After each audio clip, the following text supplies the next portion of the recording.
Ojibó Exu Adara. Exu Laro, Exu Grioko, Exu Alagba com ele para. Exu não, Exu Alagba. Exu nos leve de volta para o Brasil com segurança. E todas as bênçãos para o povo brasileiro. Todas as bênçãos para o nosso querido Candomblé. Nossa querida Umbanda. Nossa querida ancestralidade, nossos índios, nossos caboclos. Nossos orixás. Aos mais velhos do Candomblé, aos nossos essais. E aqui na terra de Leifé, onde foi feito o primeiro ser humano moldado por Obatalá.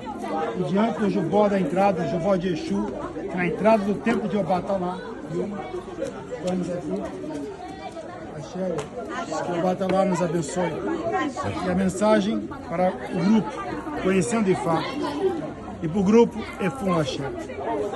Eu quero agradecer o seu apoio, agradecer por estar rezando por mim, pela minha família, assim como eu rezo por você e pela sua família e pelo nosso querido Brasil, para que o nosso presidente possa governar e fazer do nosso país um lugar melhor para se viver.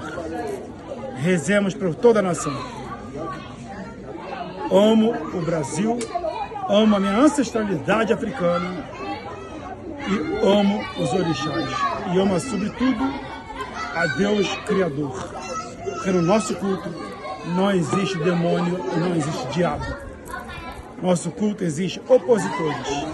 E nós temos que lutar dia a dia com o nosso uri firme e com a autovigilância, combatendo os nossos opositores. Que nosso Pai Obatalá os ilumine. Axé.